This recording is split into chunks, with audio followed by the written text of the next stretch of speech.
बड़ी खबर दिल्ली धमाके से जुड़ी हुई। लखनऊ से गिरफ्तार संदिग्ध डॉक्टर परवेज के पास से एटीएस ने बरामदगी की है। आज तक मिली सुपर एक्सक्लूसिव जानकारी के मुताबिक एटीएस ने परवेज अंसारी के घर से 6 कीपैड मोबाइल फोन्स बरामद किए हैं, जिनका इस्तेमाल जम्मू और देश के बाहर संपर्क के लिए किया गया। और इन मोबाइल फोनों के साथ साथ एक इंटरनेशनल कार्ड भी बरामद किया गया है।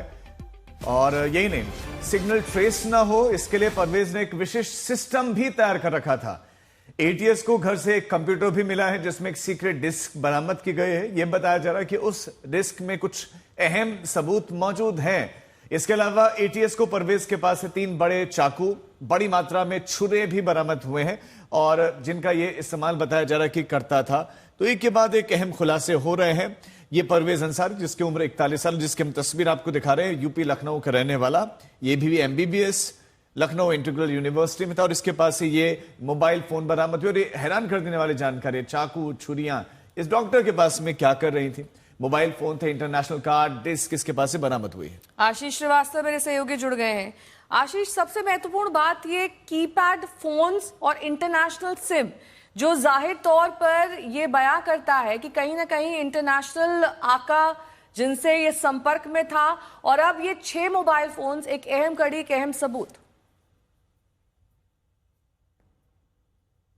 अब बिल्कुल नया, देखिए सबसे बड़ी जानकारी आज तक के पास है इस समय कि जिसमें आप आज के समय में जो स्मार्टफोन प्रयोग किए जाते हैं वहां पर ये डॉक्टर 6 कीपैड मोबाइल का इस्तेमाल कर रहा था। और वो भी 6 मोबाइल के साथ साथ में इंटरनेशनल सिम, यानी कि उनसे कम्युनिकेट करने की कोशिश करता था, क्योंकि कीपैड मोबाइल से किस तरीके से ट्रेस ना हो कम्युनिकेशन, फिर चाहे वो जम्मू हो या जम्मू के बाहर किस तरीके से बातचीत की जाती थी, वो सभी इन कीपैड मोबाइल से करता था। साइलेंट इतना था किसी को पता ना लगे कि आखिर वो क्या कर रहा है, इसलिए किसी से बातचीत तक नहीं होती थी। आप सोचिए कि वो बाहर किसी से बातचीत नहीं करता था, लेकिन घर के अंदर 6 कीपैड मोबाइल से रखकर वो बातचीत करता था।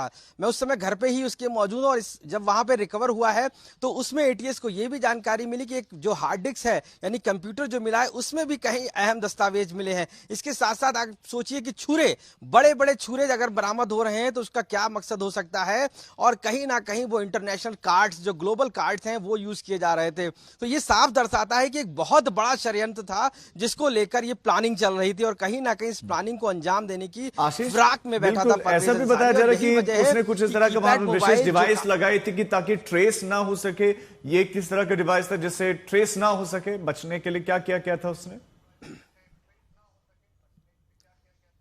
बिल्कुल, देखिए घर चूंकि साइलेंट था, घर में बहुत ज्यादा सामान नहीं था, लेकिन जो मोबाइल्स थे उसके लिए उसने अलग अलग कुछ सिग्नल सिस्टम लगा रखा था जिससे कि वो ट्रेस ना हो। आखिर वो सिग्नल कैसे थे वो तो कम्युनिकेशन सिस्टम से पता चलेगा, लेकिन जिस तरीके से उसने 6 मोबाइलों को कनेक्ट कर रखा था, उसमें इंटरनेशनल सिम डाल रखे थे और किस तरीके से वो कम्युनिकेट करता था जिससे ट्रेस ना हो। हालांकि वो अपने उसके पास स्मार्टफोन था जबकि, लेकिन इसके बावजूद भी इन 6 मोबाइलों को अलग अलग समय पर अलग अलग बात करता था। तो ये जाहिर होता है कि वो साफ तौर से अपनी बातों को बचने के लिए और यहां पे ट्रेस ना हो सके सिग्नल, इन प्रयोगों किया जाता था। और यही वजह है कि उसकी सारी जानकारी उस कंप्यूटर डिस्क में भी रखी जाती थी, जिसको वो चाहे वो जम्मू भेजता हो या पाकिस्तान भेजता हो, ये अभी एटीएस जांच कर रही है। लेकिन ये तो साफ हो गया है कि उसका मकसद और मंसूबे बिल्कुल भी साफ ये नहीं थे कि वो कहीं ना कहीं मोबाइल के जरिए बड़ा आतंक फैलाने की भी साजिश थी, जिसको एटीएस ने क्रैक किया और यहां से बरामदगी की है। और घर के अंदर जिस तरीके से जो इंटरनेशनल कार्ड्स हो या बड़े बड़े जो छुरे बरामद हुए हैं, उसका मकसद